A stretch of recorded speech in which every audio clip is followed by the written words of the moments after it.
Listo, chicos, muchas gracias, ya. Espero que ya no me vengan a tocar, ya cerré todo para que no me estén tocando aquí. Bueno, entonces déjenme adelantarle porque esta es la otra presentación. Y bueno, en algún momento van a ver aquí para vía de la presentación que coloqué algunas de las cosas que ya hablamos el día de ayer. ¿Qué pasó, doctora? No vi tu mensaje hace rato, si necesitas hacer algo, nada más, dime y yo les doy la clase. Sí, de hecho te estaba buscando porque tengo bastantes situaciones aquí en la coordinación y tengo junta a las 5 de la tarde. De hecho les iba a decir que nada más les iba a dar una hora porque me hablaron hace rato, apenas me avisaron y pues ya no te pude avisar con tiempo. Ajá, es que dejé Entonces, el teléfono cargando y yo andaba hasta allá, hasta la cocina, dándole de comer a mi mamá. Por eso. sí, yo sé que es un día complicado también para ti. Entonces te digo, si quieres le sigo y ya nada más si no me hablan ahorita, pues a lo mejor, no sé, chicos, 5:30 lo mucho y ahí me pararía, pero vamos a avanzarle. Yo ahorita ya les pedí que por favor ahorita no me manden gente. Ok, no Gracias, pasa. doctora. O si necesitas, donde te quedes, yo me sigo. Ah, ok, perfecto, me parece muy bien. Órale, Me dale. parece muy bien. Ok, perfecto. Bueno, miren, entonces la idea, vamos a avanzar, les digo, van a ver aquí algunas en esta presentación que es la que voy a subir, y ayer no la subí precisamente porque estaba acomodando el documento y no tener tanta presentación repetida. Van a encontrar una parte de lo que ya platicamos. Un poquito de fisiología, lo de anatomía que ya ayer comentamos. Digo, vienen diferentes los esquemas y están muy bonitos, y es como una parte del resumen, las zonas del hígado, que esto también ya lo platicamos. Viene lo del funcionamiento, y aquí incluso hice de la otra que les estuve platicando, pues puse unas funciones como en lista, ¿no? De qué es lo que hace el hígado. Entonces ahí pueden también ustedes revisar esa parte del listado. Tenemos aquí, por ejemplo, ya algo que sí se me hace interesante. Creo que aquí voy a abrir ya la presentación, en donde ustedes pueden ver ahí, por ejemplo, lo del proceso de diagnóstico. ¿Y por qué si les quiero hacer esta puntuación? Resulta que nosotros estamos normalmente acostumbrados a que cuando ya estamos trabajando en la parte de la clínica es como apoyarnos de ciertas pruebas. Y en el caso hepático, durante muchos años se manejó el hecho de que, bueno, teníamos una historia compatible, que de hecho ya platicamos un poquito de ello. Hacíamos nuestro examen físico y hacíamos pruebas de laboratorio. Y estas pruebas de laboratorio iban a consistir básicamente en la biometría hemática, en el general de orina y en la bioquímica clínica. Pero resulta que ahora ya esta parte del diagnóstico, tanto los hospitales importantes de referencia, investigación, y a nivel, por ejemplo, de Estados Unidos, Canadá, Inglaterra, ya no se quedan con esta situación de hacer esto. Dicen que esto es completamente impráctico y que no se llega realmente al diagnóstico final y certero. Por lo tanto, siempre tiene que ir complementado con lo que serían las pruebas diagnósticas por imagen. Por lo tanto, siempre debe de venir con una radiografía o con una ecografía, cuando fue a su caso. Si estamos sospechando que el problema está con respecto a la irrigación, tiene que ir con una angiografía, y siempre debe de venir acompañado con una citología. Y aquí, bueno, voy a agregar porque no está aquí anotado, pero debería de venir aparte una PAF, que es como nosotros la revisamos, la PAF o la BAF, en el sentido de que podamos como ubicar, concentrar esta parte del diagnóstico en qué está pasando a nivel del tejido.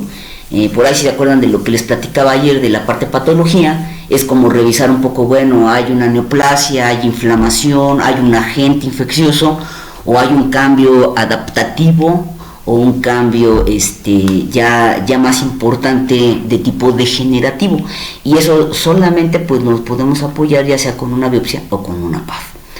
Obviamente, hablando en ese sentido de la biopsia y de la PAF, lo que sí tenemos que tener muy claro es que para estas dos pruebas, y aquí pongo el asterisco, y creo que en algún momento se los voy a comentar ahorita al final, es que deben de tener antes o previo a unas pruebas complementarias, que son las pruebas de coagulación. Y se han de acordar que ayer que platicábamos, resulta que el hígado pues tiene la función de la síntesis a nivel de lo que es la síntesis proteica, y si se acuerdan, pues casi todos los factores de coagulación están a su digno cargo, ¿no? Entonces aquí es importante que entonces siempre tengamos para realizar la biopsia de alguno de los órganos, pues la cuestión de que no esté implicado o implícito el problema de coagulación, ¿vale? Entonces ahí sí súper importante, porque obviamente vamos a generar, es pequeño el orificio y todo lo que ustedes quieran, pero siempre sí tenemos que tener como esta parte, evitar que incluso en esta punción tengamos un problema y un sangrado que no podamos controlar. Aquí en este sentido, bueno, esto ya lo vimos. Yo simplemente a esta presentación lo que hice fue ponerle cuáles eran los específicos, para cuando yo sospecho de que sí, ya como que ya no tengo la duda con respecto a hepático, y sería la hepatomegalia, la ictericia, la citis, y ya cuando tengo pues obviamente la encefalopatía hepática, que ahí ya no habría duda, ¿no?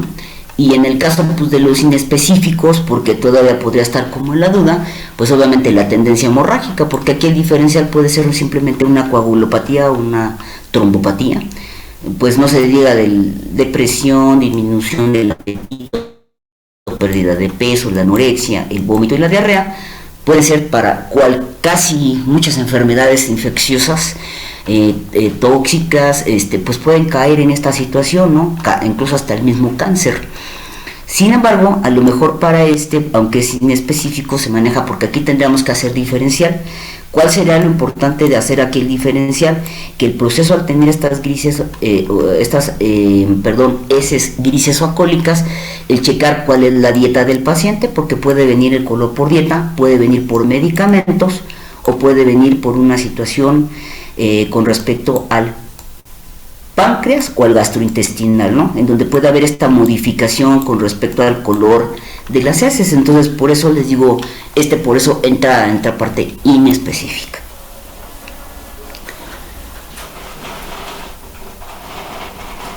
Por ahí vamos a ver que entonces hacíamos esta clasificación, eso sí ya lo vimos, les va a quedar aquí en la presentación.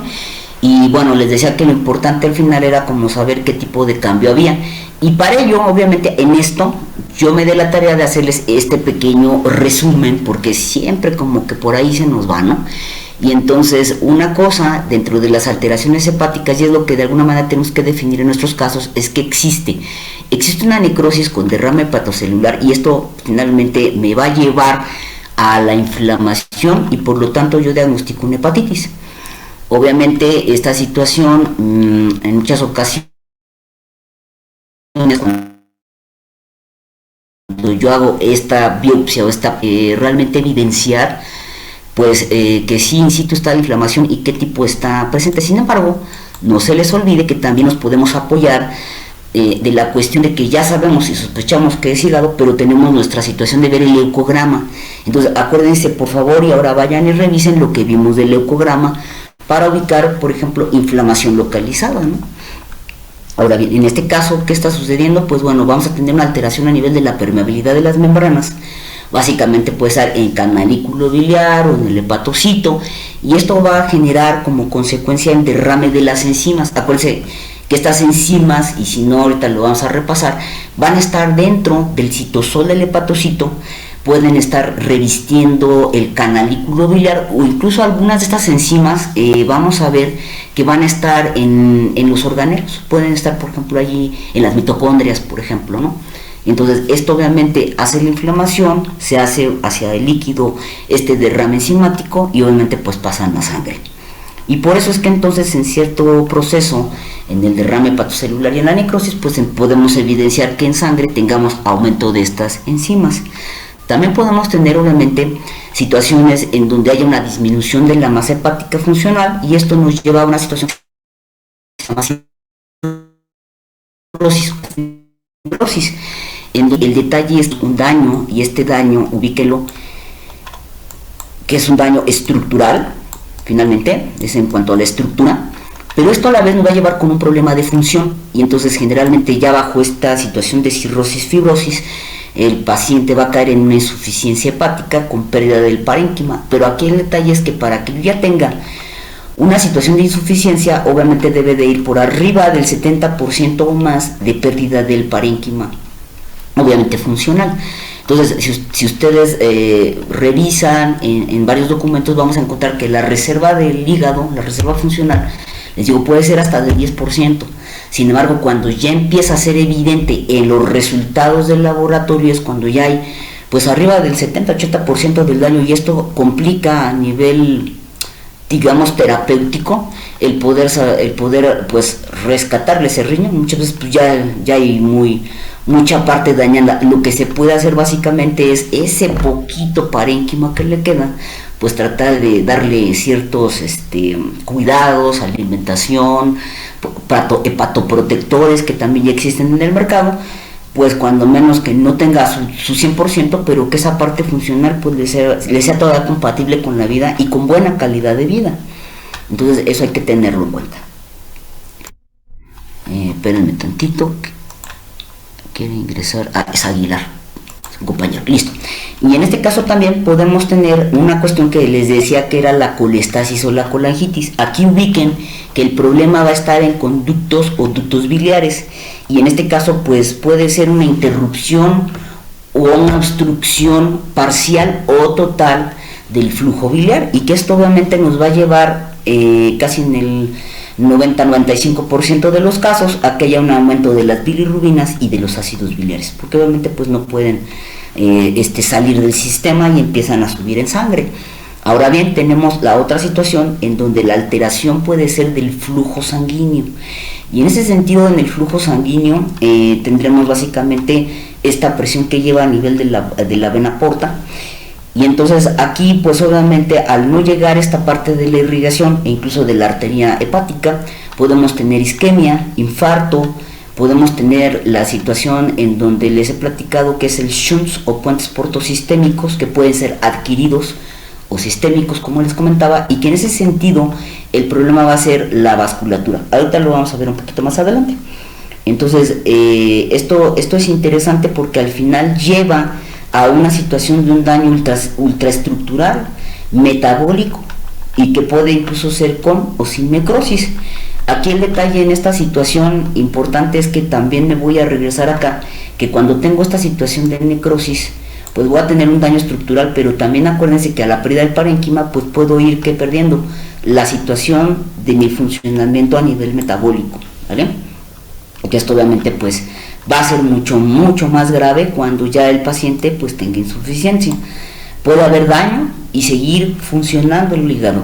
Sin embargo, cuando ya rebasa esta parte de mi 80, yo me iría un poquito más a 80-85% del parénquima dañado, es cuando yo voy a empezar a poder ver ahora por laboratorio a lo mejor estas situaciones con respecto a la insuficiencia hepática, y ahorita lo vamos a ver ahorita en los paneles.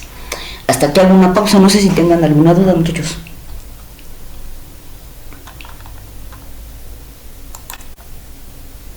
No, doctora. No, doctora. Gracias. No, ok, bueno. Aquí yo simplemente les coloqué la parte de la clasificación en donde podemos tener situaciones a nivel de la microhepatopatía, y que obviamente esto tiene que ver con parte de la estructura ya del hígado, la situación de cuando puedo tener una hepatomegalia, y aquí obviamente es el aumento de, y cuando podemos tener situaciones de colestasis. Ustedes por favor me ayudan, y es importante, les digo, que vayan como ubicando, ¿no? Por ejemplo, lo más común que puedo tener ya aquí en una microhepatopatía, pues fíjense que lo más comunes son los puentes portosistémicos, porque ya estas tres se pueden dar por diferentes causas, pero esto es lo que a veces pues un poquito más diagnosticamos, y la otra es por la disminución de la perfusión, por problemas a nivel circulatorio o por situaciones de cambio en la presión sanguínea. Obviamente la colestasis no se diga, hay tanto intra como extrahepática. Sin embargo, esto recuerden que la sola inflamación, que eso sí les quiero decir, cuando se inflama, cuando hay una hepatomegalia, esto va a generar que empiece a presionar los conductos biliares, y entonces obviamente si ustedes se acuerdan de la imagen, los conductos van corriendo a lo largo de los hepatocitos, y entonces al haber inflamación esto obstruye el flujo, y por eso es común que en varias ocasiones encontramos que haya una hepatomegalia y que corresponda a una colestasis, y por lo tanto se dé una colestasis o una colangiohepatitis. Entonces eso hay que tenerlo en cuenta. Ya obviamente no se diga pues que puede haber infecciones, que puede haber una neoplasia, que puede ser situaciones tóxicas y que esto inflame también al hígado, que sea parte de. Esto es muy común en situaciones de ayuno, en sepsis, como defectos hereditarios, y que también quien cruza más y que sufre más la colestasis pues son los felinos, son los gatitos. Ahora bien, en la situación de la hepatomegalia, pues vean que bueno, puede ser desde una situación de una congestión y que esto lo puede dar incluso otro órgano como rebote, que puede ser el cardiovascular o en su momento hasta el mismo riñón, y en su momento pues que puede haber un sinfín de cuestiones como pueden ser las infiltraciones amiloides, que también es bastante común, las situaciones de la neoplasia, los quistes, abscesos o hematomas, que esto también puede llegar a pasar, no se diga cuando hay traumatismo, en enfermedades como son las enfermedades por almacén, que también es por glucógeno, y que obviamente dentro de esto también incluiría, por ejemplo, a la situación a nivel metabólico, que donde está, déjenme ver, no, básicamente sería como esta parte del almacén del glucógeno, como el que sea también grasa, ¿no? Y que se llega a generar en la hepatopatía que le da al felino, que es por lipidosis hepática. Y una de las cosas que también es bastante común y que a veces se nos va la situación es que las hepatomegalias pueden no ser por un agente infeccioso, por una neoplasia, etcétera, etcétera, sino que la causa sea esto. ¿Por qué? Porque es muy frecuente que nosotros utilicemos como parte de los tratamientos pues una situación de utilizar un esteroide, y que entonces esto obviamente sea, miren, aquí está abajo, es que no la veía, aquí está la infiltración grasa. La cuestión de que esto se inflame y que la inflamación, la elevación de las enzimas y de algunos cambios que vemos a nivel de laboratorio, pues simplemente sean por la cuestión de que se conoce como hepatopatía esteroidal. Y vamos a ver por ahí unos casitos, ¿vale? Entonces, por favor, esto ténganlo en cuenta. Bueno, ahora, entrando a la parte de las pruebas, vamos a ver que hay que tomar pues varias consideraciones, como dice aquí la presentación, y en este caso obviamente tener la historia compatible, tener la orientación de qué se pretende diagnosticar, qué quiero diagnosticar para a lo mejor no gastar tanto, y aquí puedo a lo mejor hacer una selección del tipo de pruebas que quiero en el paquete de hepático. A lo mejor lo que quiero es no hacer nada, las enzimas que son las específicas, ahorita las vamos a ver, y mando a hacer mis bilirrubinas y mis ácidos biliares, y entonces ya no tengo a lo mejor que hacer todo el panel, ¿no? O por ejemplo, si lo que quiero diagnosticar efectivamente es este daño ya muy contundente por parte del hígado, y entonces tengo que medir otro conjunto de enzimas, o bien lo que quiero corroborar básicamente es que este paciente ya está insuficiente renal y toda la parte metabólica ya tiene una caída importante, y entonces pues ahí decido el tipo del panel, y además a lo mejor no me meto con el diagnosticar otras cosas, ¿no? O mandar todas las pruebas. Sin embargo, aquí yo les digo que sí es muy útil que siempre manden a hacer el panel completo. ¿A qué me refiero? Biometría hemática, general de orina y su bioquímica clínica. Obviamente también importante es que ninguna prueba es estándar, siempre hay que combinarlas y confrontarlas, a ver, me está dando aquí un valor, como lo hacíamos ahorita en riñón, ¿no? Que yo les decía, vean el estado de hidratación, vean el grado de azotemia, vean la densidad urinaria y el volumen urinario. Esto estamos nosotros cuadrando esta información para poder dar un diagnóstico, ¿no? Lo mismo pasa aquí en hepático, vamos a tener que confrontar ciertos resultados desde la biometría, el general de orina y la bioquímica, y dentro de la bioquímica, cómo está la proteína albúmina relacionada con la albúmina, cómo está la fosfatasa, el GGT, la AST con la ALT. Eso tenemos que irlo como confrontando, porque de alguna manera se van complementando estos resultados, para obviamente les digo hacer una buena interpretación como lo dice aquí, y obviamente también saber que muchas son sensibles pero no específicas, y por ello es que el panel pues se nos reduce, cosa que en algún momento es bueno, porque no tenemos que como que aprendernos tanto y negar tanta prueba, pero que también en su momento pues nos reduce nuestro campo para poder realizar precisamente pruebas.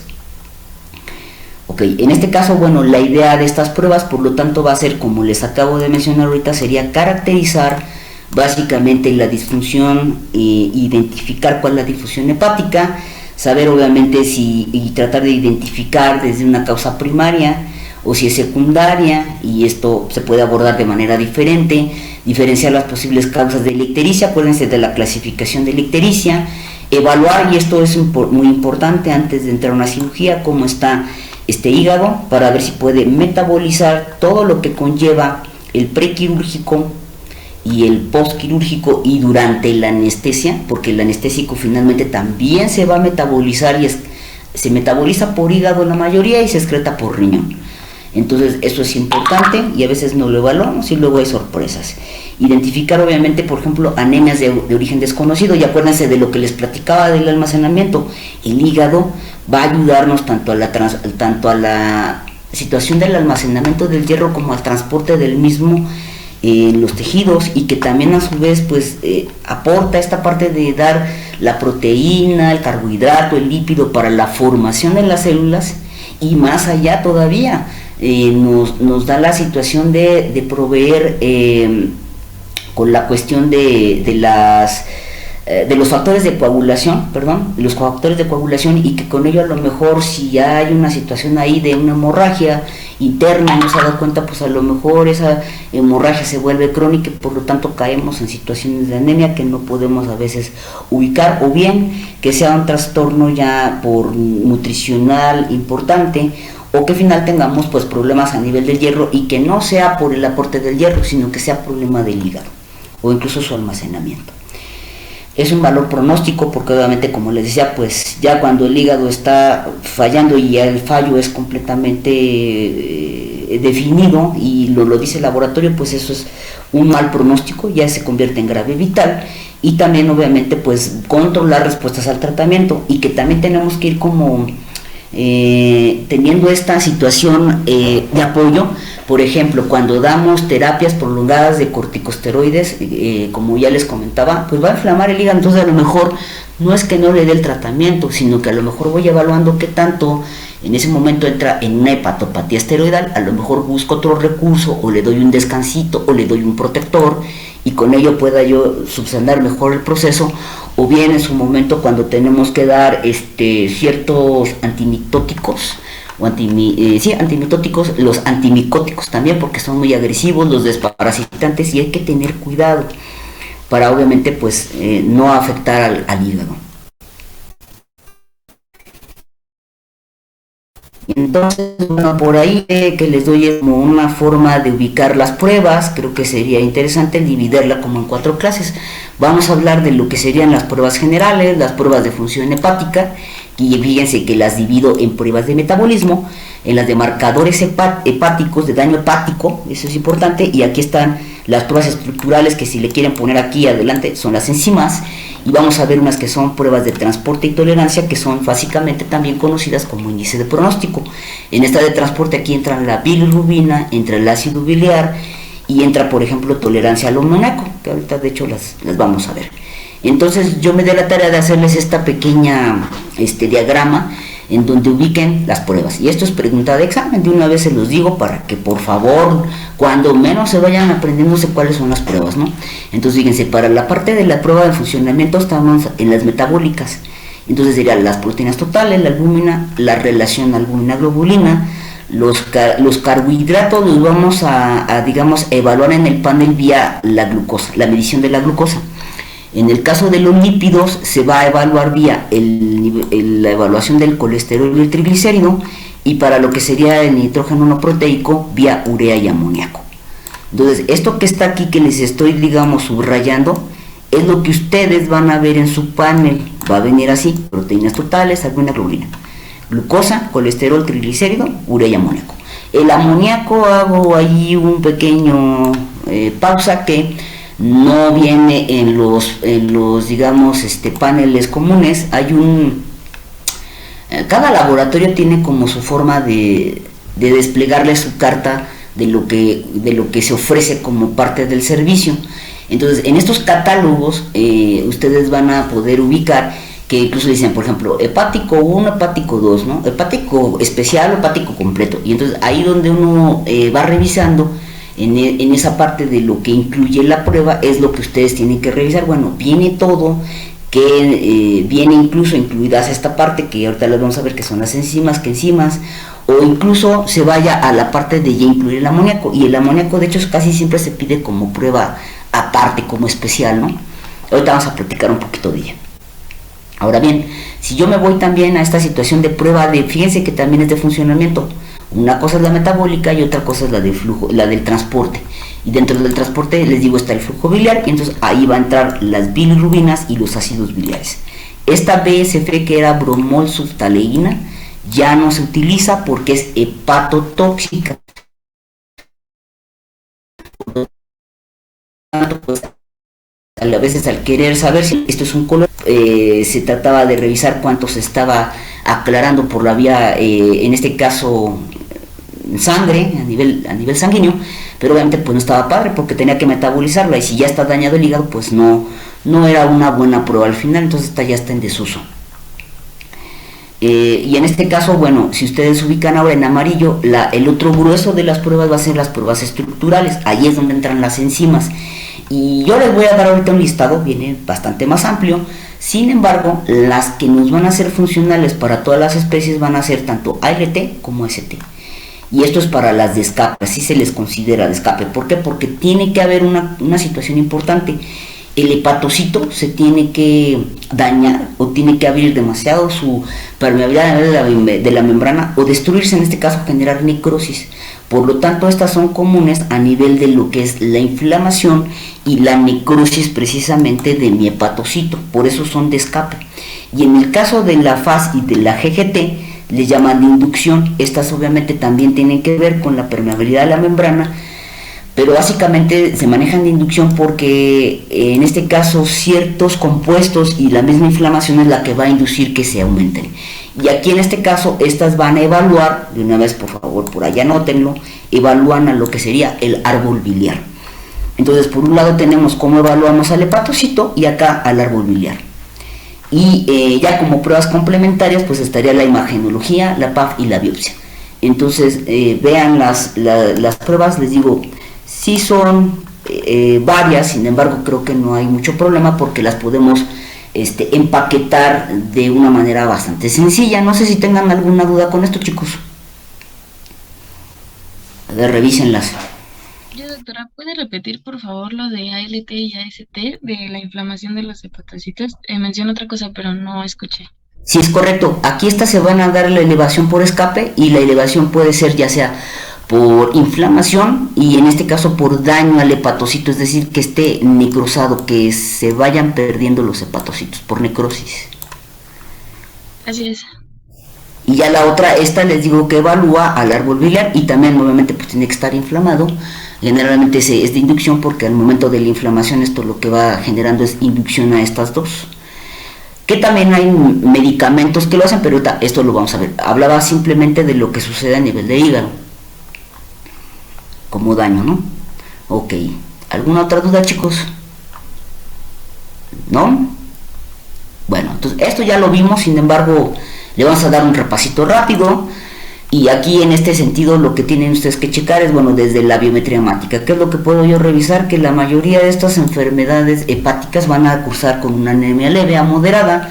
Obviamente mientras más crónico pueda ser el proceso, sí puede llegar a generar una anemia marcada, y obviamente acuérdense que será normocítica, normocrómica, y es no regenerativa, porque ahí les pido que lo completen, ¿no? En el leucograma obviamente vamos a checar que puede haber un leucograma de inflamación, y generalmente es un leucograma de inflamación localizada, y que bueno, dependiendo también aquí si el proceso ya se va un poquito más acrónico, esta leucocitosis por neutrofilia con desviación a la izquierda puede estar implicada obviamente con monocitosis. Si en su momento tenemos porque aquí puede detalles, ¿no? ¿Ustedes se acuerdan cuál era el efecto con respecto al glucocorticoide? Bueno, pues si el glucocorticoide sobre todo se está administrando y estoy generando una situación de una hepatopatía esteroidal, pues ese esteroide va a tener una implicación a nivel del leucograma, y acuérdense que ahí afectaría al linfocito, al eosinófilo y a basófilo, y que incluso la desviación puede ser a la derecha. ¿Sí se acuerdan de eso más o menos o no? Ya se les olvidó. A ver, díganme, que a lo mejor yo estoy aquí como hablando bien rápido y ni me están agarrando el asunto, ya lo vimos esto. Pero sí, más o menos vamos bien, ¿no? Sí, doctora.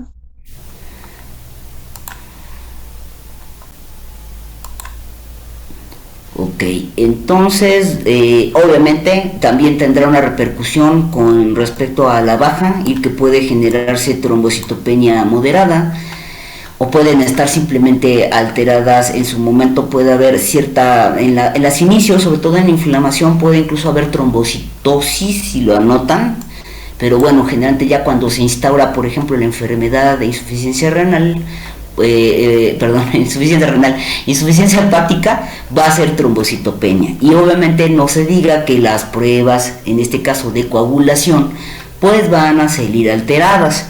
En ese sentido también ubiquen a lo que serían las por deficiencia de vitamina K, en donde también tendríamos ahí un ciclo importante porque se genera ahí en el hígado.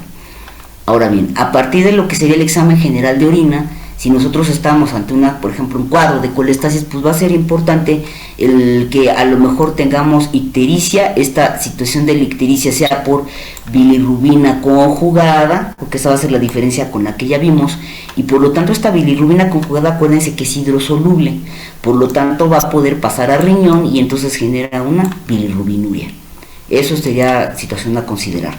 Podemos tener, si hay obstrucción, fíjense que aquí lo que va a generar es que a la vez el urobilinógeno no pase y entonces tengamos urobilinógeno ausente simplemente porque está cerrada la vía. Y a la vez aquí en la orina, si se acuerdan, yo les dije, revisen el examen general de orina, pero van a ver que varios de los cristales que ustedes van a ubicar allí en el general de orina no van a ser situaciones de afección o de daño renal, van a ser hepáticas y las vamos a tener que retomar cuando veamos hígado. Bueno, pues ya llegamos aquí y entonces veremos que puede haber cristales de urato, cristales de biurato, cistina, colesterol, etc. Y entonces esto corresponde a hígado.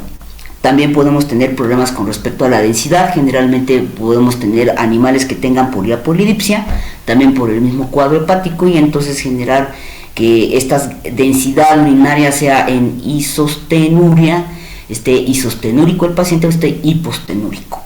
O si en su momento todavía no llega al punto, estar por abajo del rango de punto crítico, de concentración, y generalmente van a ver que muchos pacientes cuando ya les llegan con esas afecciones también traen problemas renales. Entonces esto pues se va a ir combinando, ¿no? En este caso recuerden también que algo importante es que si estamos descartando que el paciente no tenga problema renal, consideren lo siguiente, que esta situación del cambio a nivel de la densidad urinaria se puede dar por baja en la tonicidad medular, y esto es debido obviamente a la baja de la urea, y estamos hablando ya de pacientes insuficientes, y al aumento del amoníaco, y esto va a cambiar la tonicidad, baja la tonicidad medular, y entonces esto también pues me puede generar precisamente este cambio a nivel de la densidad urinaria, y por lo tanto también pues va a ser un cambio a nivel de mi volumen urinario. Con respecto a la citología, acuérdense que es común que cuando tenemos ya estados avanzados de la enfermedad hepática, los pacientes van a tener, con respecto al metabolismo, pues baja, por ejemplo, de la síntesis a nivel de las proteínas. Y si se acuerdan por ahí, algo importante con respecto a las proteínas plasmáticas, las proteínas totales y las proteínas plasmáticas, era la albúmina.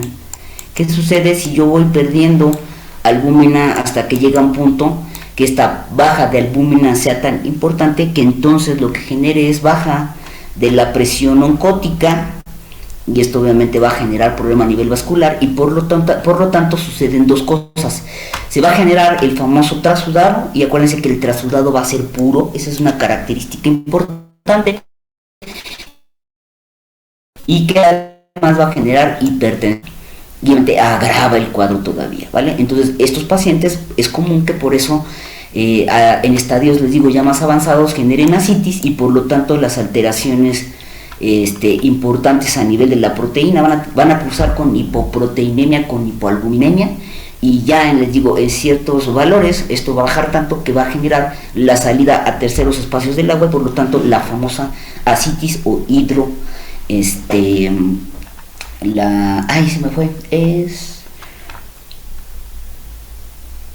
me fue el nombre, es que el otro es hidrotórax en agua y consiste en abdomen. A ver, ayúdenme, se me fue la palabra. Hidroperitoneo. Ay, gracias, doctor. Hidroperitoneo. Me quedé con hidrotórax, pero no, este no es tórax. Gracias. Hidroperitoneo. Ok, bueno. ¿Alguna duda con eso, chicos? Perdón, lo cambié muy rápido. Ahí está. ¿Alguna duda? No, doctora. Creo que nada más vino una doctora a clase y los demás. La O sea, doctora también. pónganme manita, avísenme, están vivos, respiran. Estamos procesando la información. Sí, ¿verdad? Y esto siempre es de locos. A mí tampoco me gusta, doctores, pero así nos tocó y pues ni modo. Ok, sé que es bastantito, pero yo sé que ustedes pueden, tienen mi voto de confianza. Estoy con toda la fe que van a ir bien. Entonces, bueno, ahora, resulta que aquí lo puse en una tabla aparte, me disculpo, pero ya no lo quise cortar. Y entonces, ¿por qué les digo que lo pasé aparte? Porque algo que teníamos que incluir acá en la biometría hemática, aquí en esta parte, vamos a anexar esta tablita. Y entonces, ¿a qué me refiero? Bueno, que vamos a ver ciertas alteraciones a nivel del eritrocito. Y esto ustedes ya lo estuvieron haciendo, lo vieron, hicieron su tarea, en donde lo que podemos encontrar son acantocitos, codocitos y microcitos. Ahora bien, en esta parte de la tabla la idea era como retomar esa información para, bueno, qué está pasando a nivel del hígado, cuál lesión está generando y cuál puede ser la posible patología. Y esto lo pueden todavía complementar, solamente de hecho son algunos ejemplos, porque esto puede ser tan variable dependiendo de la etiología. Por eso les digo que ahí se pongan bien abusados con la cuestión de la etiología.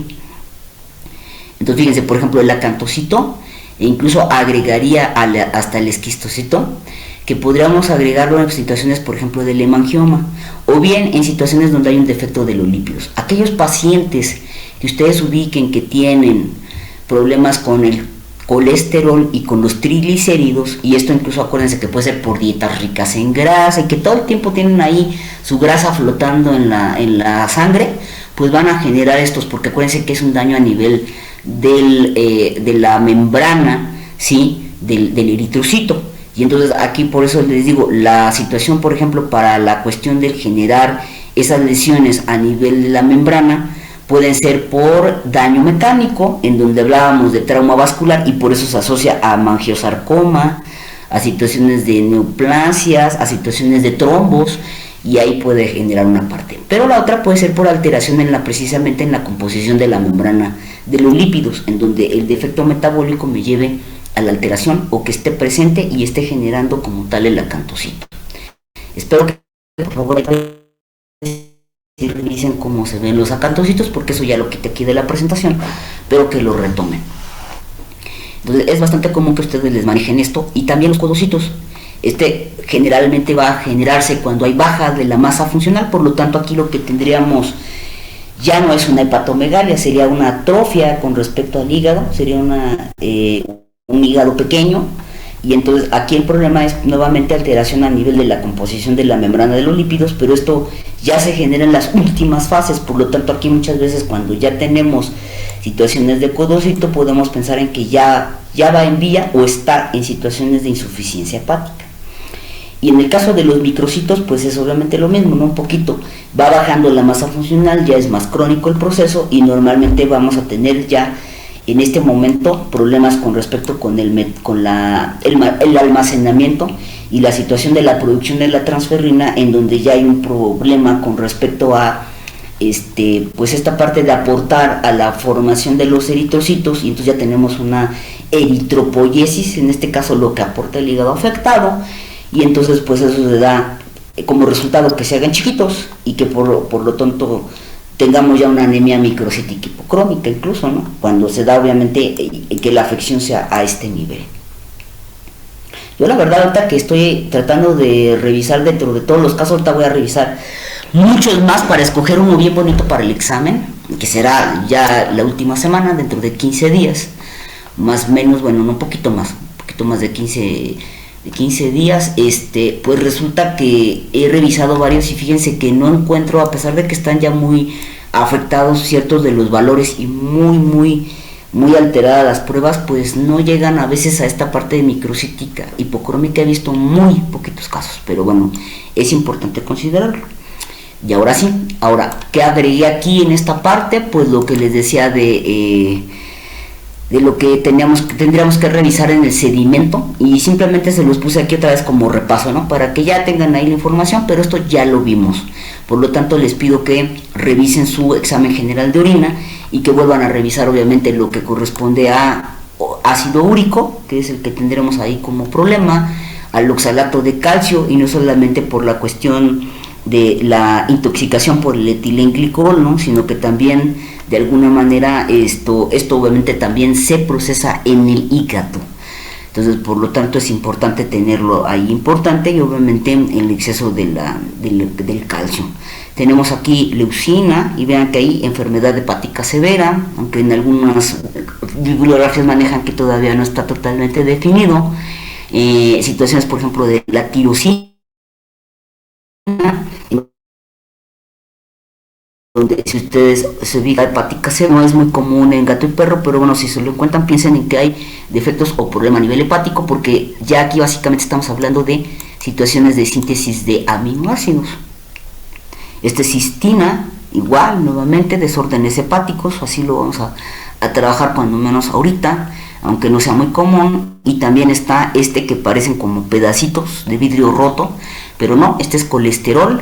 Y aquí en este sentido piensen no solamente en situaciones de destrucción importante, excesiva del tejido, en síndrome nefrótico o quiluria, sino que también si tenemos ya una afectación importante con respecto a la síntesis, pues también podemos llegar a tener situaciones con el colesterol, y que esto obviamente esté afectando o se esté generando por el que se vaya reflejado pues hacia la parte de mi orina, ¿no? Entonces ahí cuando empiezan con esta destrucción y que empieza a haber ciertas correcciones, bueno, pues también si hay un exceso como tal, pues en teoría puede haber esta presentación a nivel de que se vaya cristalizando. Acá generalmente lo que está sucediendo es que al tener destrucción excesiva del tejido o en síndrome nefrótico, esta misma destrucción celular, esta grasa, estos lípidos que están en las células es lo que se va depositando. Entonces pues es posible encontrarlo. Bilirrubina no se diga. Acuérdense que aquí tendremos que irnos obviamente ya muy específicamente a encontrar estos cristales de bilirrubina y sospechar que hay cuadro colestásico. Así ya como que esto ya nos puede dar el indicio. Y no se diga en gatos, acuérdense que el gato es más afectable. Bueno, y aquí por ejemplo dentro del panel que, yo no sé por qué se quedó hasta acá abajo, tendría que ir arriba. Bueno, acá claro, la presentación, pero bueno, lo de las pruebas de coagulación que se quedaron acá abajo, sería por ejemplo que todos, tanto tiempo de tromboplastina parcial activada, protrombina, incluso parte de esta situación, incluso si midieran el tiempo de coagulación en algún momento, pues va a estar afectado. ¿Y cómo se van a ver esta afectación? Por aumento en el tiempo. Obviamente el fibrinógeno estaría bajo, porque acuérdense que es de síntesis, y hablo ya de situaciones mucho más severas, más marcadas y en insuficiencia. Y básicamente pues también puede haber situaciones de todos los resultados a nivel de los dependientes de vitamina K. Si se acuerdan, platicado que por lo tanto, en situaciones donde hay colestasis, por eso les puse aquí el dato, o en insuficiencia hepática severa, pues ya como tal pueden estar muy alterados estos resultados, porque no hay absorción de vitamina K y por lo tanto empieza a pegar a los factores. Cosa que también les he de decir que he revisado varios, he tenido varios y híjole, son bien contados los que llegan a este paso, o muchas veces antes de llegar incluso a esta situación fallecen. Que yo decía, bueno, la correlación, estoy ahí haciendo una investigación ahí de cuánto es el porcentaje de los que sí llegan a presentar con enfermedad hepática coagulopatía, y por ahí si alguien encuentra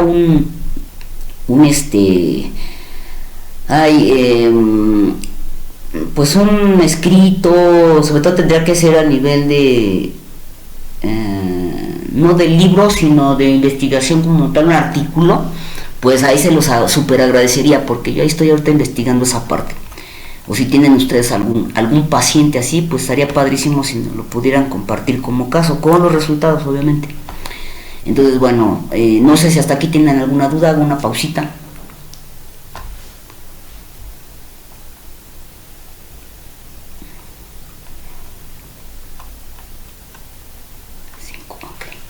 ¿No? Bueno, ok. Entonces, por ahí, bueno, alguien veo en el chat, dicen que no. Gracias, María Fernanda. Ok, entonces, ahora aquí vamos a entrar ya un poquito más de lleno a las pruebas, aunque ya se las platiqué, pero vamos a ubicar cómo las encontramos. Entonces, vean que aquí viene lo que es metabolismo, se los clasifiqué y esto es lo que vendrán ustedes a ver en su panel. Y básicamente en esta parte de las proteínas lo importante es recordar que la parte del hígado lo que va a hacer una vez que se absorben a partir del intestino por la parte de la dieta, estos aminoácidos van a sufrir desaminación o bien aminación y transminación, y con ello obviamente se va a dar una parte donde se generen los carbohidratos y los lípidos, esta producción, y por el caso de lo que es aminación y transminación, sintetices. Entonces, a partir, bueno, todo esto se puede sintetizar. Aquí les puse una listita pequeñita en donde está fibrinógeno, albúmina, globulinas, protombina, los factores de coagulación dependientes de la vitamina K, ceruloplasmina, ferritina y enzimas séricas. Entonces fíjense que incluso hasta las enzimas van ahí, ¿no?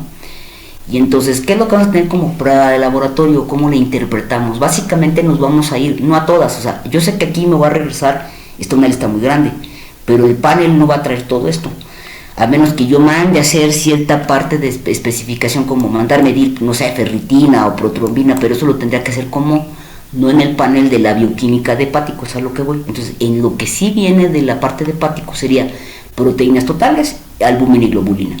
Y en este caso, bueno, ¿cómo lo voy a interpretar? Yo sé que viene mucha letra, pero decidí dejárselos para que lo tengan como guía y lo pueden revisar en cualquier bibliografía. Piensen que las proteínas totales van a tener una baja importante cuando tenemos insuficiencia crónica, van a estar disminuida, y quien se va a ir hacia abajo en su momento las globulinas, y esto sobre todo pasa cuando tenemos inflamación, es decir, hay una parte de tejido que ya se está perdiendo, parte está inflamado, y entonces como parte de estas proteínas de fase crónica, pues entonces empiezan a aumentar ciertas globulinas, y obviamente es normal, obviamente como les coloqué aquí, que debido a la situación de la situación aguda se pueda dar una alteración con respecto a la albúmina. Ahora, piensen en algo importante, el albúmina tiene una vida media muy larga, fíjense, por eso ahí les puse hasta 7-10 días, por lo tanto tiene que pasar un tiempo bastante considerable para que esta síntesis como tal, y además el valor que está en sangre caiga. Por ello es que en muchas ocasiones a mí nos regañan y también he escuchado que muchos atribuyen a que hipoalbuminemia,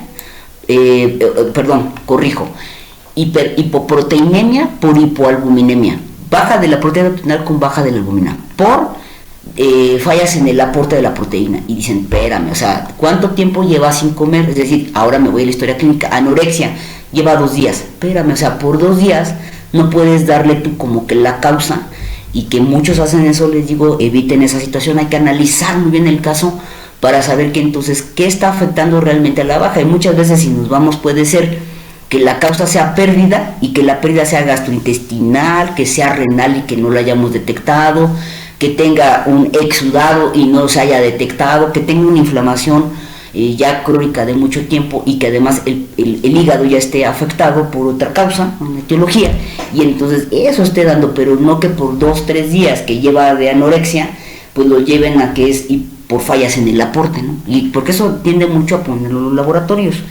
No sé si esto quedó claro o me expliqué. ¿Cómo ven, chicos? ¿Sí, más o menos? Sí, doctora. Sí, ok. Muy bien. Ahora, ¿qué sucede con respecto a la albumina-globulina? Que incluso hay una relación albumina-globulina. Bueno, la que vamos a ver de alguna manera en esta situación es que ya sabemos que la albumina baja y tenemos hipoalbuminemia. Y obviamente esto va a estar en situaciones crónicas, situaciones en donde el parénquima sea la lesión muy extensa, y esto lo podemos ver incluso cuando ya el animal entra en cierta atrofia y tiene cirrosis. Pero en este caso la disminución de la globulina puede ser poca, y esta obviamente se va a ir acompañando al inicio con incremento, como les coloqué aquí, de la inmunoglobulina G. Ahora, en este caso, el incremento como tal de las inmunoglobulinas, por favor, se van a generar, por ejemplo, en situaciones agudas o crónicas, pero dependerán obviamente del agente que esté a cargo. Y por lo tanto, esto va a tener importancia, y el que muchas veces, para poder definir esto, si se dan fases agudas o crónicas, lo que tengo que hacer es mandar a hacer una electroforesis para poder ubicar ya en esta electroforesis cuál es el movimiento de estas globulinas. Obviamente la disminución, y aquí perdón ya le rayé, vamos a quitarlo, la disminución de la relación albúmina-globulina, vean que quien lleva la batuta en este sentido es la albúmina que tiene está arriba en el dividendo, y por lo tanto es común que en situaciones cuando se va abajo la albúmina, pues se baja la relación. Esto cuando lo voy a ver, es decir, cuando ya se perdió arriba del 75-80% del parénquima, es común ver estas disminuciones por la fracción de albúmina. Entonces eso hay que tenerlo muy en cuenta. Y aparte yo puedo, dentro de esta parte de las proteínas, pues a lo mejor irme y pedir como una prueba especial que me mida en fibrinógeno y ver cómo anda esta síntesis, ¿no? Porque no solamente la albúmina va a estar baja, también puede estar aquí sin que pida yo todo este conjunto de las pruebas de coagulación, que a lo mejor nada más pida que me evalúen fibrinógeno, que también es fácil.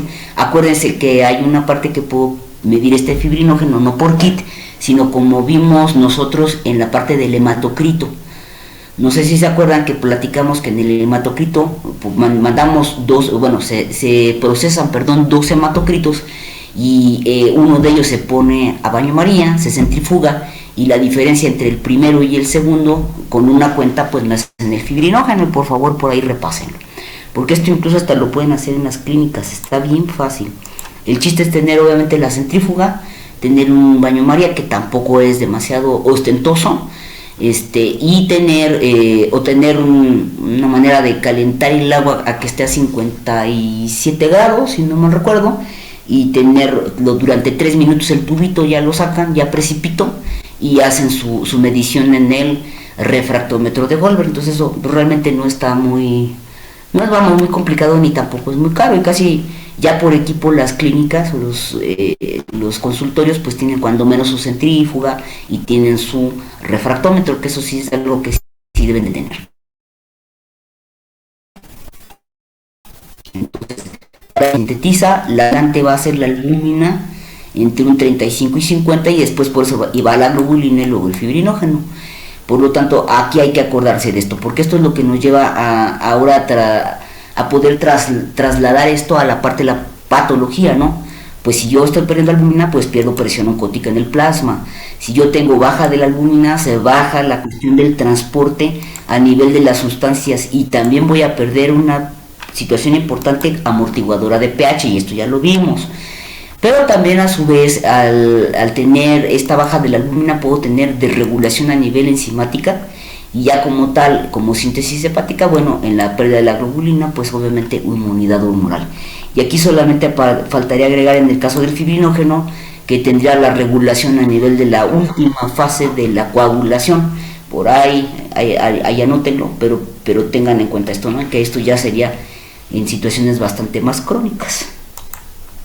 ¿Vale? Aquí les coloqué una lista para que lo recuerden, les digo, como para que vayan correlacionando la patología, en donde puedo tener nuevamente pérdidas. Ahorita se los acabo de mencionar, pero para que lo tengan más aterrizado. ¿Cuándo puede ser que la albúmina se me vaya hacia abajo? Pérdidas. ¿Dónde puedo tener la pérdida? Vía glomerular, vía enteropatías, por diarreas, por lesiones muy extensas cutáneas o como quemaduras, o en hemorragias extensas, ¿no? Y por ahí me faltó, sí lo puse acá hasta abajo. En el caso de disminución de la producción, ahora sí, entraría la insuficiencia hepática. Vamos, espero la próxima semana ya estar viendo esto, que sería mala digestión o mala absorción. Les digo, malnutrición, bueno, también háganlo con reserva. Y también muy importante siempre en la historia clínica preguntar qué come, cuántas veces, eso es importantísimo. Y ya ahora sí, el secuestro, que pensé que no lo había puesto, que es el que se vaya esta albúmina hacia derrame. en cavidades, y esto obviamente pasa con respecto a los exudados, ¿vale? Entonces aquí tienen este recordatorio. Con respecto a las globulinas cambia un poquito, y en este sentido tendríamos que ubicar que pues la alfa, la beta y la gamma, y puede haber hipoglobulinemias en situaciones de hemorragia porque se pierde todo, o en situaciones de enteropatía con pérdida de proteína, y ahí se están perdiendo básicamente. ¿Cuándo puedo tener las hiperglobulinemias? Aquí puede ser por una situación muy particular, que puede ser por gamapatía policlonal beta o gamma, por eso no debe ser electroforesis, para ubicar cuáles. E incluso a nivel de las infecciones ahora se hace bastante con más frecuencia, y de hecho diagnostican varias enfermedades por esta electroforesis. Por ejemplo, en donde sabemos que va a tener un aumento muy específico con respecto a las globulinas, y ahí podemos checarlo perfectamente. Situaciones de enfermedades inmunomediadas, y ahí obviamente al paso puede ser que tenga la enfermedad inmunomediada, y sabemos que cuál es la bronca, que aquí muchas de estas inmunomediadas, estas células que están generando estas alteraciones, se van hacia ciertos tejidos, y muchas veces el órgano choque es hígado, vaso y riñón, y por ahí en algunas de ellas obviamente pues el gastrointestinal, que son intestinos, ¿no? Y también el ubicar que en muchas ocasiones el problema de esta situación es que para estas enfermedades y controlarlas se da el corticosteroide, la cortisona, y entonces esto pues va a generar obviamente posteriormente el problema a nivel hepático, ¿no?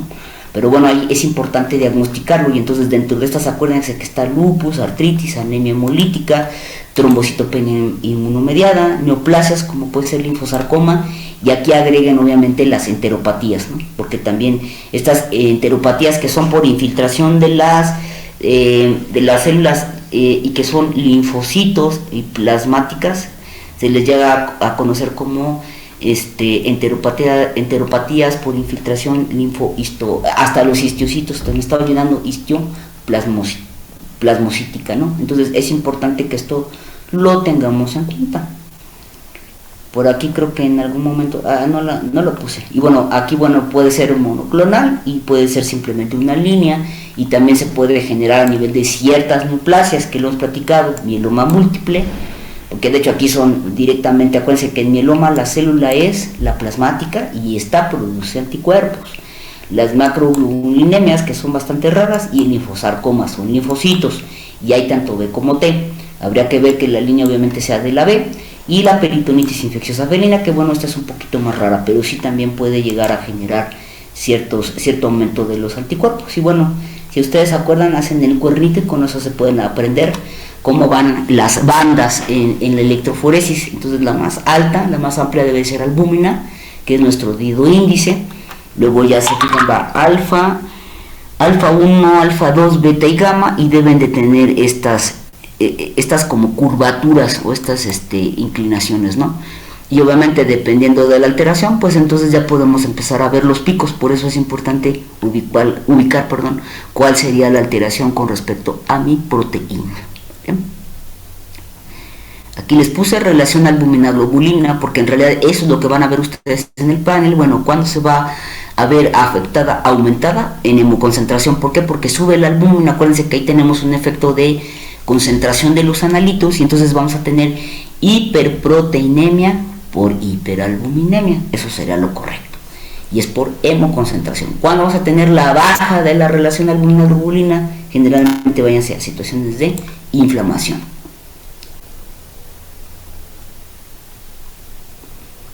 Ok, ahora para la cuestión de los lípidos, sabemos que esto es bien complejo, pero tenemos que ubicar que básicamente el exceso de estos lípidos, que eso es lo que nos está matando ahorita, pues van a tener al final un exceso, este exceso de proteína y carbohidrato se nos va a ir a convertir en lípido. Eso es lo que quería decir, perdón. ¿Y por qué les digo que es un problema? Porque ahorita en muchas ocasiones pensamos que voy a comer y nos excedemos también en la proteína. Pues sí, pero todo ese exceso también al final va a ser traducido a carbohidrato y finalmente a lípido. Entonces eso es lo que no está padre, entonces por eso hay que cuidar situaciones de dieta. Y bueno, el pobre hígado lo que hace es que sintetiza, síntesis va a ser a partir de ácido graso, ácidos grasos sintetiza los lípidos y obviamente dentro de ellos pues es la formación del colesterol.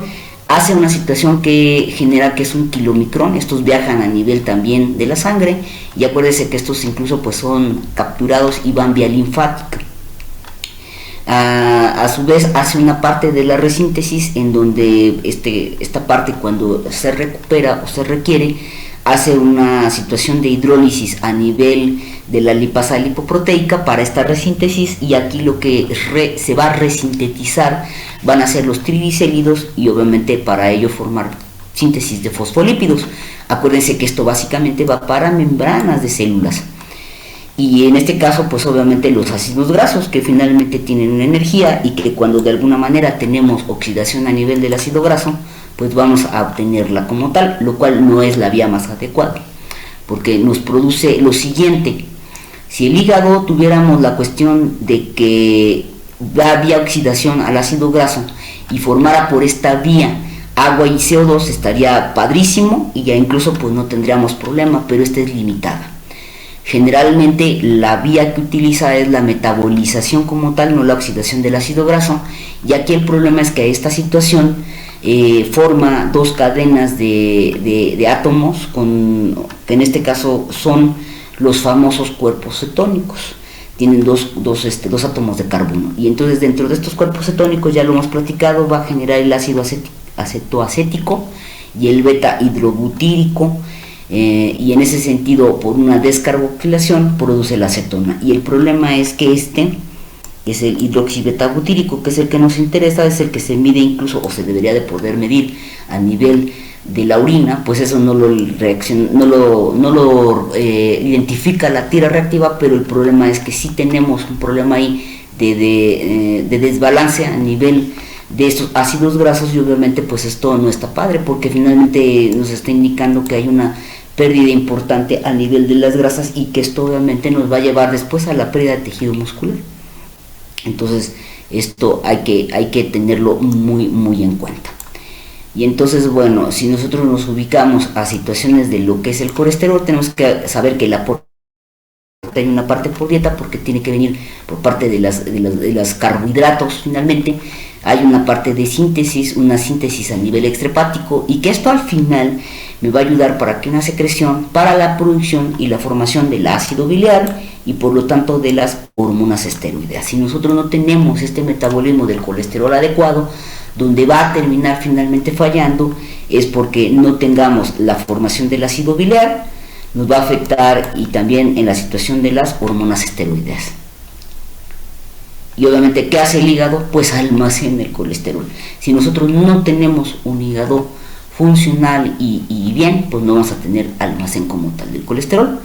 Por aquí yo les puse para el colesterol, que obviamente hace esta situación de síntesis y esterificación, y que lo más importante es tener bien este hígado. Y por ahí creo que ustedes han oído que bueno, que hay una parte del colesterol bueno y un colesterol malo, ¿no? Sin embargo, aquí hablamos de que lo importante es tener este colesterol esterificado al colesterol total, y que en los paneles en humanos se hacen esta diferencia. Nosotros en veterinaria pues no lo vemos con tanta frecuencia, pero en ese sentido la importancia es que tienen que ubicar que este colesterol esterificado, y aquí les puse por favor la nota, pues constituye entre el 50 y el 70% de este total, y obviamente esta proporción es la que nos va a ayudar a tener una homeostasis al respecto. Pero ¿qué sucede? Que cuando nosotros tenemos insuficiencia hepática, esta proporción de esterificación por parte de la colesterinemia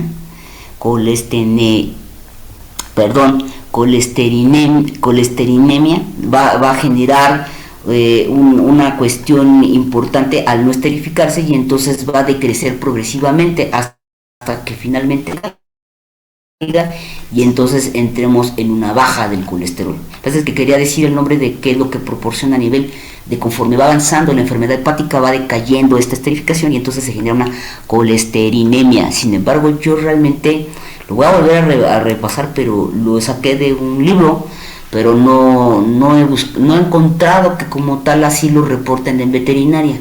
Esto lo saqué del libro de humanos. Entonces, tómenlo con reserva, pero pueden ustedes simplemente decir en su resultado de laboratorio que está bajo el colesterol. O hipocolesterolemia, que es como yo lo he visto más. Entonces, esto es importante, y esto también puede generarse cuando tengo una ictericia obstructiva, porque esto, acuérdense que al haber esta parte de la ictericia y haber una situación obstructiva, pues hace también que baje la esterificación de mi colesterol, ¿vale?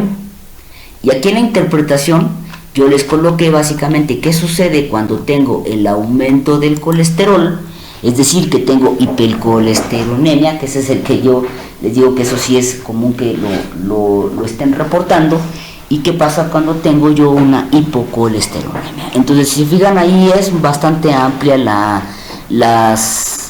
listado. Sin embargo, ubiquen que no puedo yo no dejar de considerar todas estas partes, ¿no? O sea, hay dieta, hay problema endocrino, hay una diabetes, que básicamente son problemas endocrinos. Bueno, hay un traumatismo muy grave, y acuérdense que destrucción masiva puede también generar esta situación de pérdida del colesterol importante, o tengo durante mucho tiempo una inanición, y sobre todo si hay inanición con obesidad, ¿no? Pero resulta que ya lo veo aquí, si yo tengo una baja del colesterol me lleva a daño hepático primario y a obstrucción del tracto biliar. Eso es lo que tengo que identificar, sin no dejar de tomar en cuenta que les digo, puede haber situaciones importantes. También puedo tenerlo en el nefrótico que les di hace ratito, se va a generar porque hay pérdida a nivel renal, se va perdiendo ahí, junto con la situación de la pérdida de proteína, y obviamente enfermedades, por ejemplo, renales, o esta, por ejemplo, que le da a los Schnauzer, que es la enfermedad de la hiperlipidemia idiopática, ¿no? Obviamente hay una situación donde puede haber un error en la medición cuando tengo hemólisis, o cuando tengo, por ejemplo, fenitoína, que puede ser como tratamiento, pero bueno, eso ya sería como algo muy específico, ¿no? Hemólisis sí me puede dar ciertas situaciones en donde me eleve el valor, y entonces yo lo tenga ahí que ubicar. Y en el caso, por ejemplo, si se fijan, esto es daño hepático primario. Pueden decir, oiga, pues no me acaba de decir que insuficiencia, sí, pero esto ya se va a dar la baja cuando yo tenga, porque aquí hay movilización, incluso se trata de ajustar el organismo, y por eso es que al principio puedo tener un aumento, pero cuando ya se instaura la insuficiencia hepática, no olviden que ahí sí entonces tendría que ver que, pues que tenga yo una situación hepática adquirida congénita, y ahí sí entonces sí ya decrece la esterificación.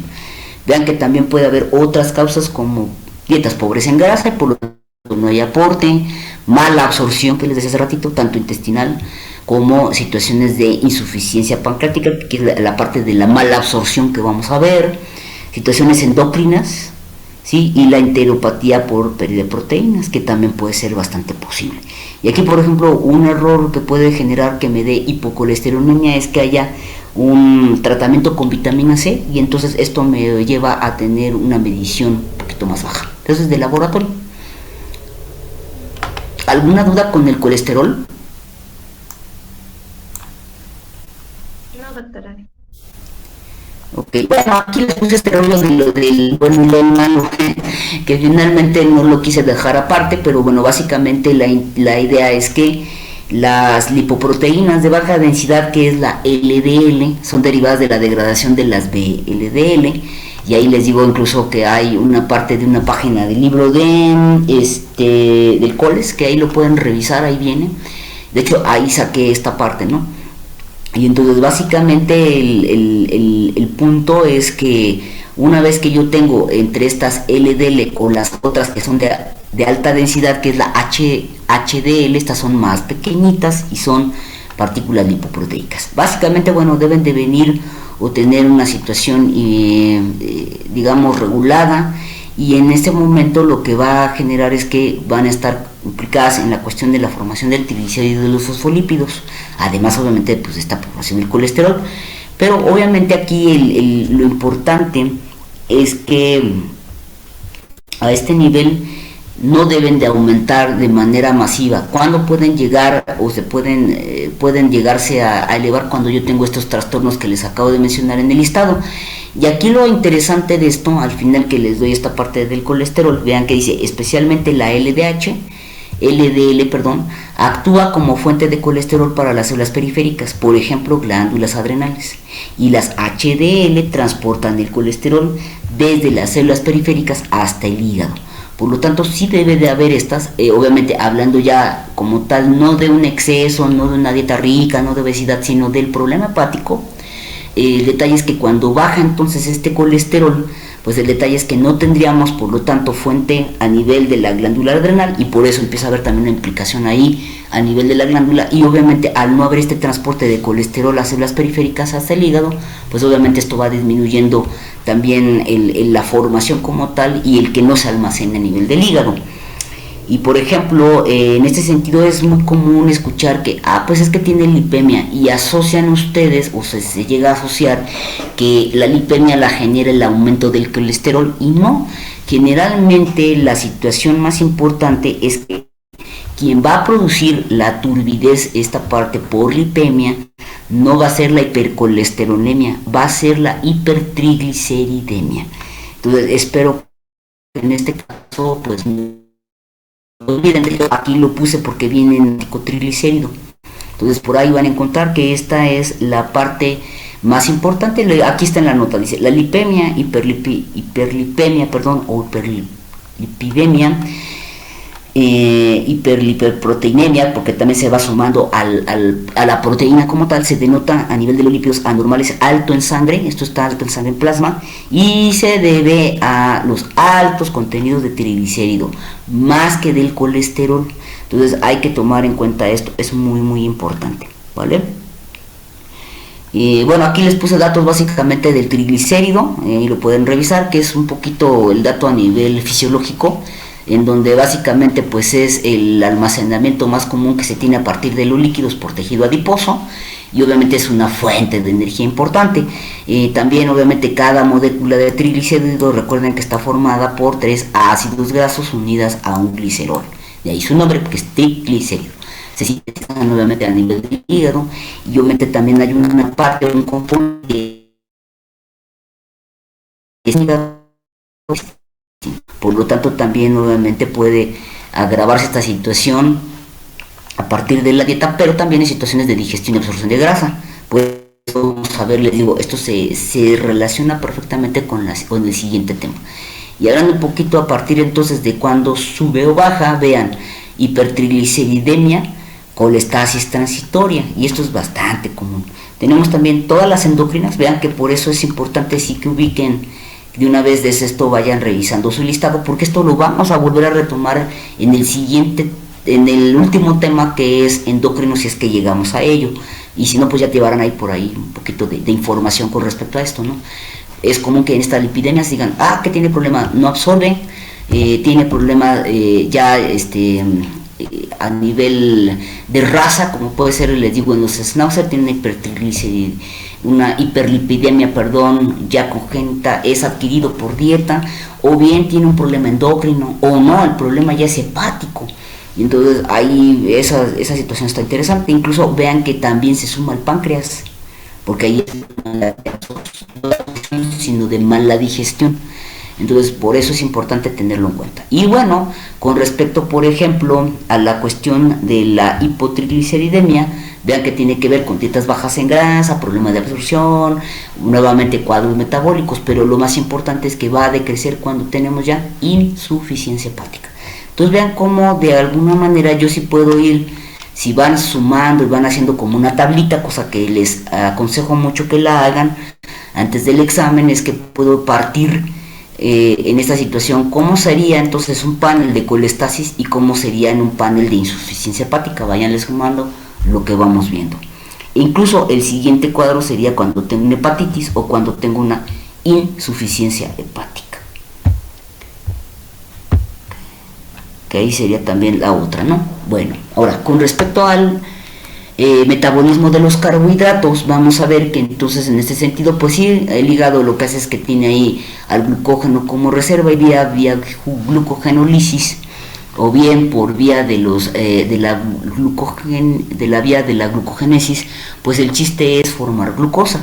Tenemos también otra que es vía de los aminoácidos, y una tercera vía que en este sentido tenemos es la del glicerol, y compuestos de la glicólisis por vía del ácido láctico, ácido pirúvico, pero esta es la menos aconsejable.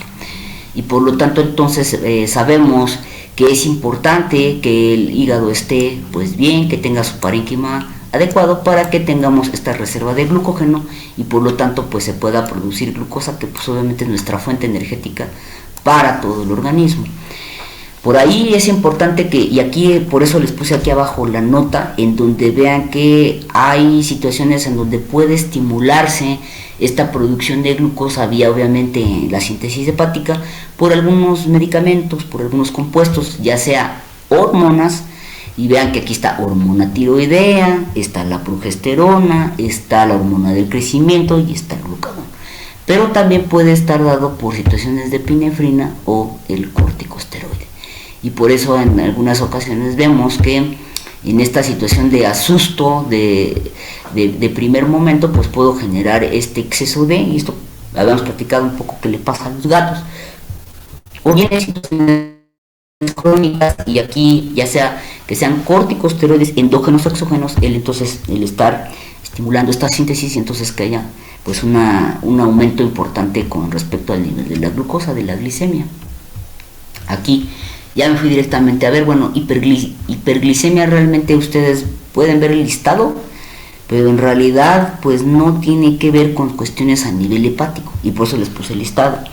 Tiene que ver con sí cuestiones endocrinas, que si el trauma, que si el miedo y la excitación, ahí lo tienen incluso en gatos, así venía. De hecho estas son de un libro, perdón que no puse la bibliografía, viene al final, ahorita les digo de dónde tomé estas partes de las tablas.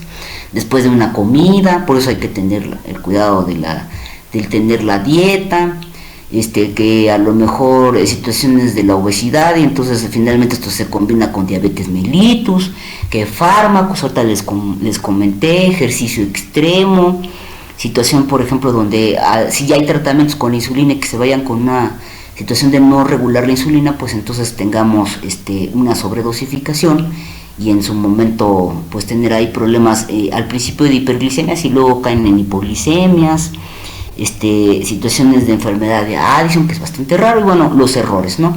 Y fíjense que aquí dentro de lo que me puede dar el error, que es bastante común, es que si yo tengo lipemia o hemólisis, acuérdense de estas dos como artefactos, pues esto sí me puede dar que el aumento sea por este artefacto. Hay que analizar muy bien si tengo hiperglicemia, que no sea por error analítico por el artefacto de lipemia o hemólisis. Pero si nos vamos a la causa que estamos ahorita sí revisando, que sería la hipoglicemia, aquí sí vamos a encontrar que están tanto la disfunción hepática por desórdenes arquídeos, que sería o congénitos, que es el puente portosistémico, los shunts portosistémicos, la enfermedad ya como tal que genere depósitos de glucógeno, o bien la lipidosis hepática idiopática felina. Y ahí es donde vamos a tener situaciones de hipoglicemia. Obviamente sin no quitar la cuestión de que si ya tengo yo una insuficiencia hepática importante, ya no se sintetiza, bueno, no es que no se sintetice, sino que más bien ya no esté el adecuado depósito o almacenamiento del glucógeno, y por lo tanto no se pueda sintetizar hacia glucosa, ¿vale? Entonces eso es importante. Y bueno, por ahí me ayudan a checar todo lo demás que viene aquí en esta parte, pero está interesante que lo tengan. Lo vamos a volver a ocupar cuando veamos endocrino. Y bueno, entonces ahora vamos a ver que esta situación de los resultados con respecto a la química, tendríamos que cuando el paciente tiene una insuficiencia hepática, un cuadro común ya cuando estamos ante esta situación es que, ¿cómo vamos a ver estos resultados con respecto a la bioquímica? Bueno, vamos a ver que la urea baja, vean, baja de la base funcional, tendríamos aumento del amoníaco, y esto puede ser por dos causas, porque baja la masa funcional y ya no puede incorporarse al ciclo de la urea, o bien por comunicaciones portosistémicas. Y aquí obviamente pues la situación adecuada es al ciclo de la urea y a la fijación del amoníaco, o la excreción del amoníaco como tal. Podemos encontrar hiperbilirubinemia, sobre todo si la causa fue por colestasis, y que entonces esto obviamente pues hay una inadecuada excreción biliar. Podemos tener hiperglicemias, les digo al inicio, y sobre todo si esto se combina con esteroides, y si al final ya no están aplicando esteroides, entonces no tendremos como tal hiperglicemia, tendremos hipoglicemia, como hace rato les comenté acá, ¿no? En la bajada de la masa funcional. Tendremos hiperuricemia, esto también es común en situaciones de insuficiencia. Creo que la única que a lo mejor no entraría aquí sería esta. Y en su momento, nada más, esta.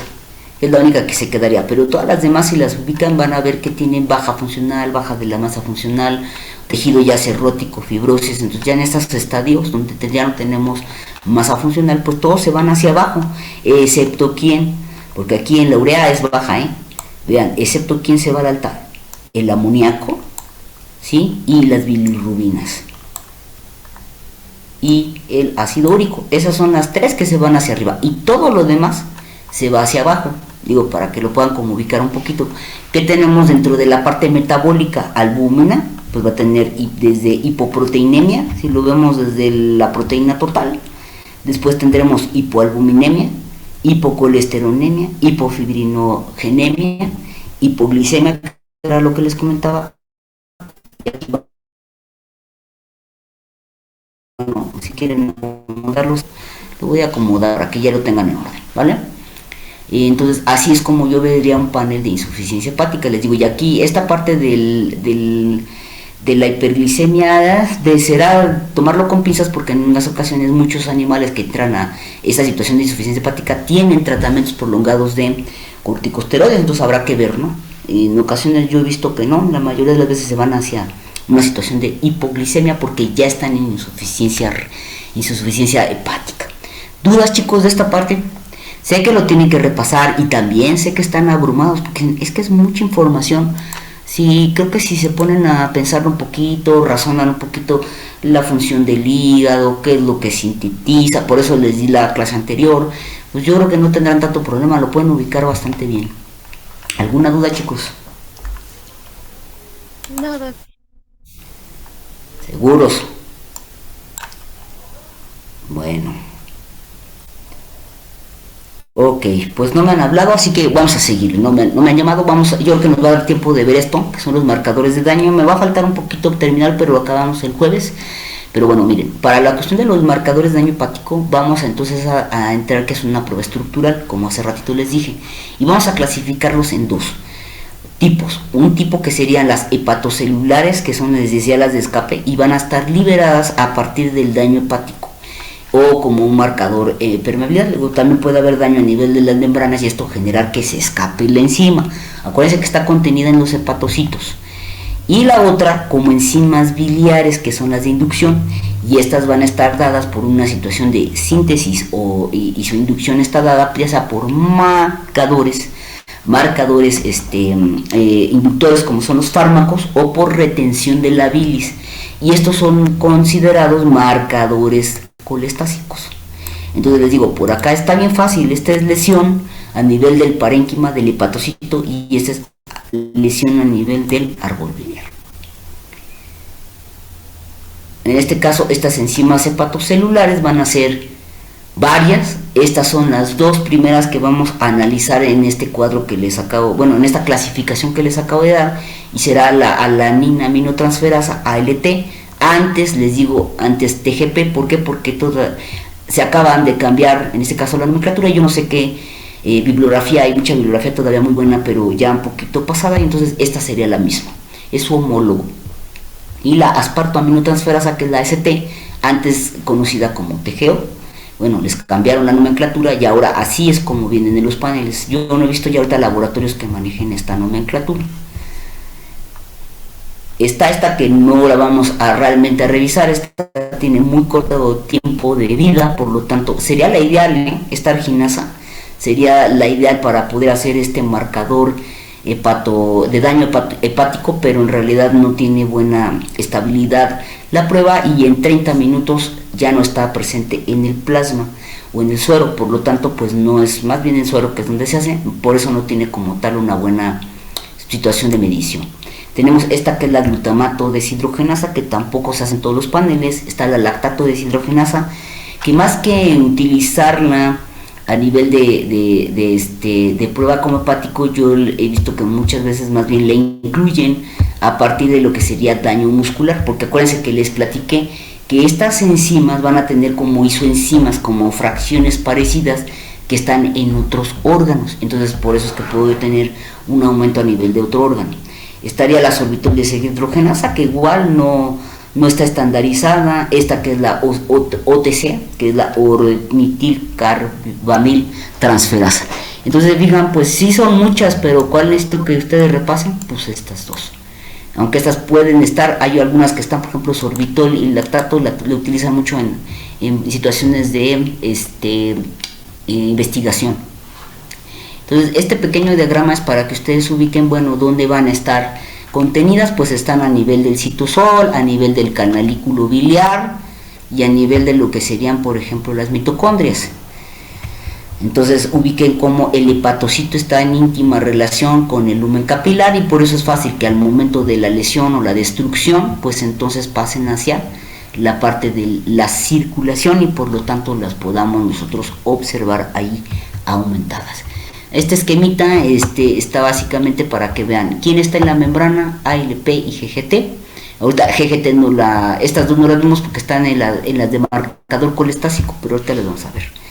Y está, por ejemplo, la ALT, la ACT y la que les estaba ahorita comentando, que era la HDL. Tenemos las otras que pueden estar ahí participando, que son las nucleasas, las ADN sintetasas, y en los organelos podemos encontrar también a nivel mitocondrial o lisosomal ACT y sorbitol deshidrogenasas. Pero les digo, pues muchas están ahí, pero no están estandarizadas para el laboratorio. Ahora, aquí creo que es importantísimo, que espero esto no se les olvide, que con respecto a las enzimas, nosotros podemos tener diferentes momentos dentro de la lesión o del curso de la enfermedad hepática. Y entonces vean, está en inglés, perdón, pero bueno, creo que es bastante padre este esquema. En algún momento lo pasaré ya en español y con mis propios dibujos. Pero vean qué interesante es esto. Vamos a tener que entonces estas enzimas, esta actividad enzimática se puede alterar y modificar a nivel del plasma, ya sea con una activación o con una inactividad, ¿no? Veanlo. Y entonces esto nos lleva obviamente que puede ser una situación de activación e inhibición, o puede ser una activación con degradación. Y esto obviamente pues va a repercutir a nivel de una movilización a nivel del catabolismo, y que puede ser incluso por el sistema reticuloendotelial, el sistema que está ahí como centinela, pero que también a la vez esto puede cursar y pasar urinario. Y en ese sentido vamos a ver algunas que les voy a decir ahí. Esta se afecta por la tasa de filtración glomerular, como en su momento se los platiqué para la amilasa. ¿Se acuerdan que yo les dije, aunque todavía no vamos a ver el pancreático, recuerden que amilasa se va en este caso a eliminar vía renal? Por lo tanto, si tengo problemas en la tasa de filtración glomerular, pues no se va a excretar y se va a retener, y por eso puede subir la amilasa y no ser una situación o un trastorno a nivel pancreático. Ahora bien, el detalle aquí, y voy a esta parte de arriba, vean que entonces, ¿cuándo puedo tener un incremento por síntesis de la enzima o este incremento? Cuando yo tengo este daño. Cuando comienza el daño, cuando esto es activo, cuando esto es agudo. Y ahí lo van a ver ahorita en el panel que yo pise. Cuando hay una proliferación a nivel celular o tengo una inflamación, esto incrementa la síntesis en los hepatocitos, y por lo tanto voy a tener un aumento a nivel de sangre, a nivel de suero. Ahora bien, ¿cuándo también puede haber incremento? Cuando está alterada y hay una permeabilidad de la membrana. Y esto lo puede provocar obviamente también pues la inflamación, el hecho de tener ahí una neoplasia, tejido aledaño activo, pues obviamente, y los medicamentos, ahorita lo vamos a ver, también se va a incrementar. Pero resulta que también cuando se empieza a romper, en este caso el hepatocito, y que tengo la famosa necrosis, pues entonces ahí es donde en esa situación, ya por necrosis o por lisis, se escapa la enzima y también la puedo ver aumentada.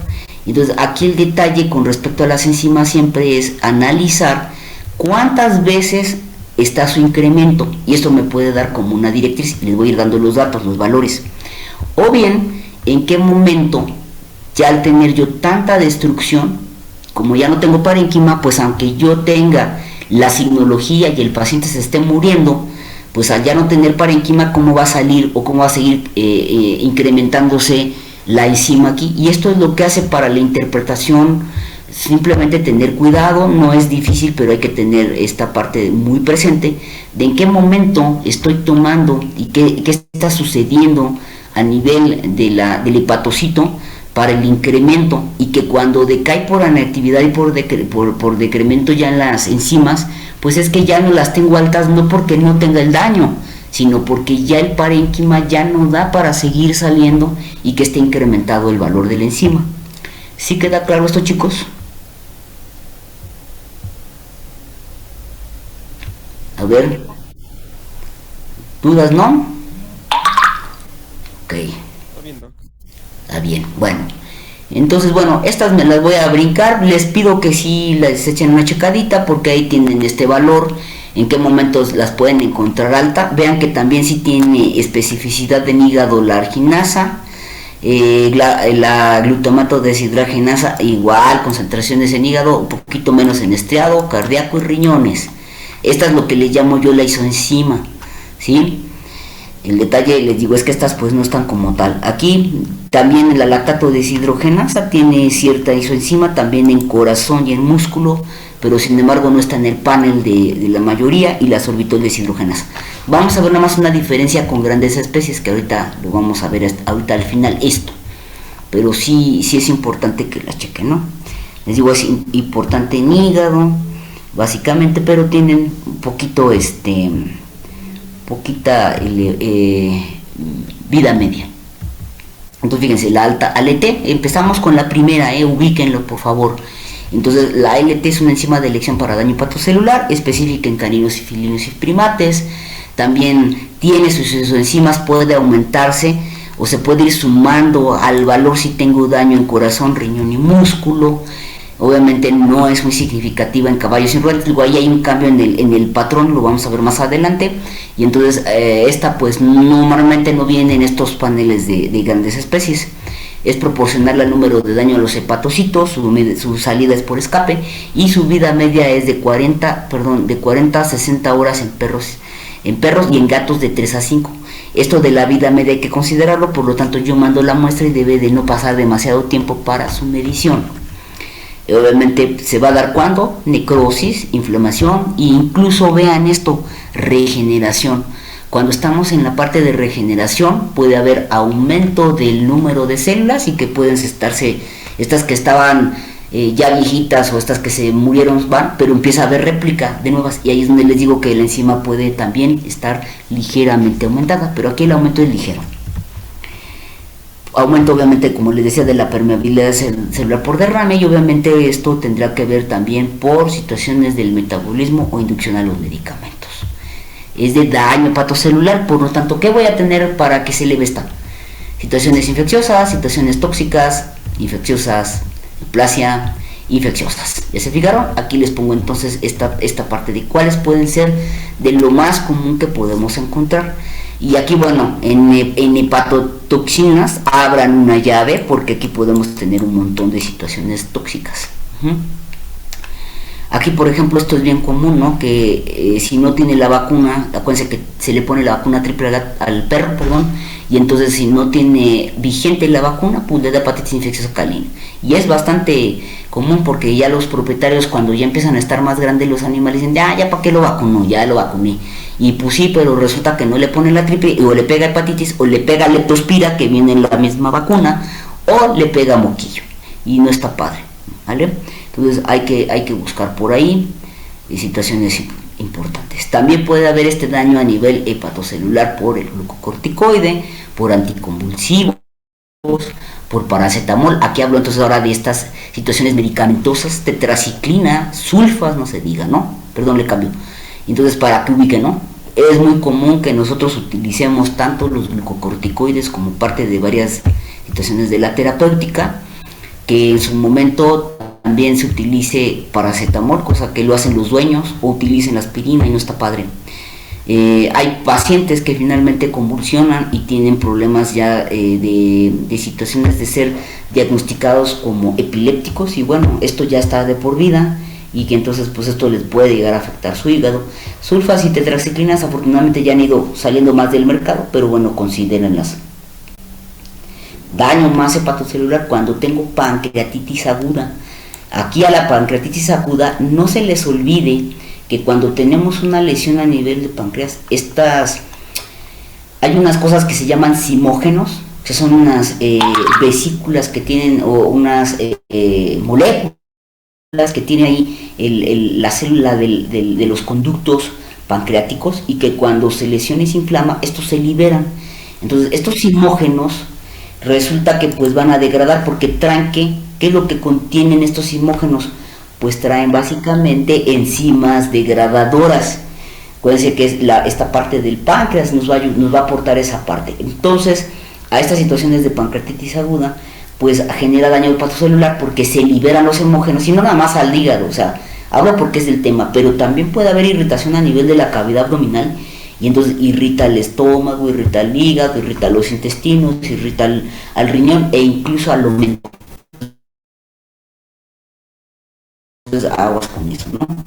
Por lo de una vez. Obviamente las colangiohepatopatías, porque aquí ya está implícito que la situación de estar obstruyendo, ya sea por lodo biliar, por situaciones de la dieta que van a generar esto, pues terminan por correlación afectando el hepatocito. No se diga la lipidosis hepática, situaciones endocrinas que lo vamos a ver, como sería el hipertiroidismo. Y entonces consideren todo esto. Vayan y revisen por favor el listado, pero ahí tienen algunos ejemplos. ¿Vale? Ahora, vamos a ver la siguiente. Déjenme ver qué horas son. Si nos da tiempo, no nos da tiempo. Si nos da tiempo. ACT. Esta sería como la otra, y esta siempre debe de ir de la mano con la ALT. Es decir, en el panel deben de venir las dos porque nos van a ayudar a poder interpretar qué está pasando en el hígado. Entonces, ALT es una enzima, les digo, presente. Esta, fíjense que está diferente, está en citosol como en mitocondrias. Es diferente su ubicación. Tenemos que obviamente está influida también por necrosis hepatocelulares de escape, y también obviamente su número importante en músculo cardíaco y esquelético, eritrocito, cerebro y riñón. Por lo tanto, aquí para esta, sí es importante que consideren que no haya, por ejemplo, ya como tal, una baja importante de peso en el animal, que no haya cursado con una fractura, que esté con fractura reciente, porque luego pasa, que no tenga hemólisis importante, y que además el cuadro no se esté relacionando con una anemia hemolítica, porque aquí va a subir esta fracción. De hecho, por ahí en algunos resultados que les daba yo antes, les dije, AST se va a ver influenciado porque está dentro del eritrocito, también lo contiene. Cerebro es más difícil, pero no riñón. Si yo tengo también que a lo mejor el paciente está cursando con problema hepático, pero también tiene problema renal, pues consideren que entonces AST también puede estar poquito elevada por el daño renal, ¿vale? Entonces espero que esto no lo olviden, no lo echen a saco roto. Su vida media va a estar por ahí de las 12 horas. En gatos vean que es muchísimo menor, por lo tanto es importante que no dejemos pasar tanto tiempo con respecto a la muestra. Ya de la muestra mañana les voy a platicar. Obviamente, como les decía, se tiene que estudiar paralela a la LT. ¿Y esto por qué? Porque resulta que ALT es bien exagerada. Agarra y LT, pum, se va para arriba inmediatamente, ¿no? Pero la AST digamos que es como más moderada, entonces va subiendo, pero va atrás. Y así como va atrás en su aumento, resulta que entonces se mantiene un poquito más tiempo. Entonces esto nos permite saber que si hubo un cuadro agudo, se elevó a la LT y luego baja, AST sigue arriba, entonces esto me puede empatar a decir, espérame, AST también me está elevada, por lo tanto, si estuvo el daño, ya a lo mejor va mejorando o ya no es tan persistente, pero sí hay daño. Y esto es importante. Ahorita en unas gráficas se los voy a enseñar. Por eso dice ahí, celidación se produce con retraso respecto a la LT. Y obviamente su vida es más corta que la LT, pero su presencia indica lesiones más profundas o persistentes que si solo apareciera ALT. Por eso es importante, les digo, la elevación va por retraso, puede a lo mejor que sea un poquito más corto, pero si yo ubico que en mi panel está elevada, poquito la LT, pero está elevada a AST, ya no tengo dudas, ahí tengo daño hepático o lesión hepática, perdón, aquí. En este caso, es que me quedo acá que le cambié muy rápido. Vamos a encontrar que en este caso su presencia es indicativo, como les digo, de lesión hepática, y obviamente también es importante que se considere que su aumento sérico ligero se da en casos de inflamación o inducción microsomal ya sea enzimática, o bien se puede llegar a dar que ya un aumento muy exacerbado de AST, que hablo de un aumento bastante importante, ya en el valor del resultado, pues ahora sí pensemos en necrosis hepatocelular o inducción medicamentosa. Entonces vean que aquí nos da el parteaguas de cómo va a estar el valor. Está poquito disminuido, bueno, inflamación, solamente hay una inducción ahí leve. Pero si ya veo que la enzima se fue por los cielos, pues entonces pensar en un cuadro de necrosis o de inducción medicamentosa. Y vean, aquí lo que les digo, aquí me voy a quedar con respecto a las gráficas, en donde vean, tenemos a la ALT, sube inmediatamente con respecto del intervalo de referencia y es una lesión aguda, mientras que AST, pues va como poquito, ¿no? Va de a poquito, pero su presencia sí me indica.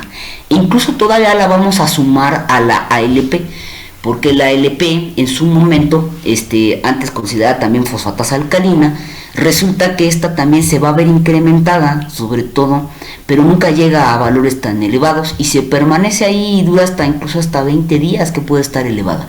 Entonces esto después lo vamos a ver ya que veamos ALP vamos a ver los cuadros. Y esto les digo sería una situación de lesión aguda. Ahora, si nosotros hablamos por ejemplo de una lesión crónica y sobre todo que en la lesión crónica tengamos la posibilidad de poder medir en varias ocasiones al mismo paciente panel, porque si no está muy complicado, pues vamos a ver que entonces empieza la lesión y aquí comenzaría, sería como el cuadro agudo, ¿no? Pero ¿qué sucede? Que conforme va avanzando la enfermedad, la lesión, pues va a seguir aumentada, pero ya no tan aumentada, pero sí está aumentada. Vean que el intervalo de referencia es en esta línea, ¿no? No les puse número, pero ya después vamos a ver número. Y vuelve a suceder otro cuadro agudo y entonces, bueno, ya se estabiliza y todo, sigue estando elevada, pero va bajando. ¿Por qué? Porque se va perdiendo parénquima. El caso es que al final vamos a tener un efecto que la enzima se mantuvo durante un tiempo largo aumentado, nunca el aumentado va disminuyendo y nosotros pensamos incluso, ya como que se va restableciendo, pero algo que hay que considerar en esta situación y sobre todo que tenga yo signología de los pacientes o que yo vea que no mejora el paciente, es considerar que entonces esto ya está entrando a un fallo diferente y que es crónico. Y aquí sería muy importante el poder evaluar a los ácidos biliares. Entonces ahí vamos a ver que en algún momento, con respecto al tiempo que vaya pasando y que yo veo que sigue aumentado, no tan aumentado, pero sigue aumentado, el mandar a hacer mejor ácidos biliares, tener incluso también cómo van las bilirrubinas, que bueno, estas no están aquí en las gráficas, y poder entonces establecer que el problema ya no es agudo, sino ya es un problema crónico. Y generalmente los problemas crónicos, como les platicaba, ¿dónde terminan? Pues termina que a lo mejor la enzima yo ya no la puedo tener elevada porque ya no hay parénquima, ya tengo una cirrosis, una fibrosis bastante aumentada y por lo tanto pues ya la enzima ya no se da. Incluso llega un momento en el que mencionan, como en este cuadro agudizante del riñón que les platicaba, que como que termina de destruirse todo lo que falta y vuelve a haber una elevación y luego ya se muere el paciente. Esto sí lo he visto, ¿vale? Entonces, ¿cómo ven? Difícil, fácil. Aquí me voy a quedar para poder cerrar. Faltan 3 minutos, así que estamos súper en tiempo. Entonces aquí nos vamos a quedar. El jueves vamos a continuar, les digo, la primera hora con clase y la segunda haremos el examen. Entonces yo los invito encarecidamente que vayan repasando. Ahorita sí, denme oportunidad que a más tardar a las 8:30 les subo todos los documentos estos ya de hepático, y también voy a subir una vez lo de páncreas para que ya lo vayan revisando, que lo vamos a ver de el lunes. Pancreático gastrointestinal lo vamos a ver el lunes, ¿sale? Pero para que ya lo tengan, porque ahorita me tengo que trasladar a su casa, voy a llegar a comer, no he comido nada, y ya nada más me estabilizo tantito y ya les subo todo al Classroom, ¿vale? No sé si tengan algún comentario, Lupita, Rodrigo. No, Grace. Ok. Disculpe, doctora. Sí, dime, Antonio. El examen de hepático, entonces, ¿qué día sería? El examen de hepático, pancreático y gastrointestinal va a ser el día 16, de una vez les aviso. Es el 16 de diciembre. Después de la vuelta A. Pero ese ya es vuelta A, no importa. Ay, no es cierto. Ay, perdón, es que ya me quiero ir de vacaciones, ¿no es cierto? Es la semana anterior, perdón, es el jueves anterior, sí, es que estoy viendo mal aquí tengo yo un calendario. Y El dije, jueves pues, 9. es el jueves, 9. no, doctora, sería jueves 11, no, perdón, sí, No, es correcto. 9, doctora. Sí, es jueves. Es que estaba viendo noviembre. Me cambió aquí el calendario del celular. Es correcto, es el jueves 9. Y el jueves 16 sería nuestra vuelta A. ¿Sale? Ahora sí ya. Estoy viendo ya ahora sí el horario correcto. 14, doctora. Perdón, no te escuché. Ah, bueno, es que el calendario que publicó Coordinación marca el 14, la vuelta A. Ah, bueno, puede ser que sí, porque finalmente la ponen, y es que eso yo, aunque lo hace coordinación, créanme que no lo veo todo yo. Te toca Me cuidan. el martes, entonces. Entonces es el martes, correcto. No, y ese sí, perdona, no lo tengo ahorita aquí a la mano. Ahorita Ok, doctora, te digo gracias. si lo inspiran. Sí, dice Antonio que está el 14 la vuelta, y ahí, bueno, quien me ayuda a hacerlo es Manuel y Salvador. Entonces ya no supe, me dijeron, ¿qué día? Pues los 2 días damos teoría, tanto que les digo, de hecho el marcado es el lunes, pero pues le digo, no hay problema, ¿no? Finalmente Y es el 14, Grace. Ah, correcto, ok, 14 de 4 a 6. perfecto. Vale, gracias, doctora. No, al contrario, gracias a ti ya hacemos la aclaración. ¿Vale? Bueno, chicos, pues ánimo. Y hasta el jueves. Nos vemos el jueves, cuídense mucho. Sí. Doctora, gracias. Sí, Gracias, doctora. Ale, cuídense, hasta luego. Gracias, doctora.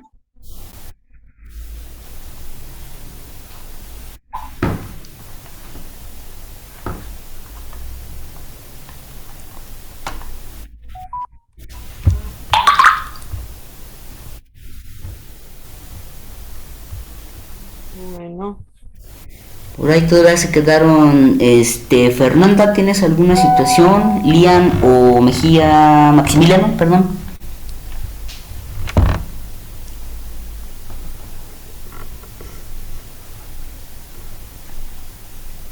No, ¿verdad? Creo que no.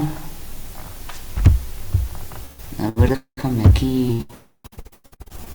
Pues ni modo, los voy a tener que correr.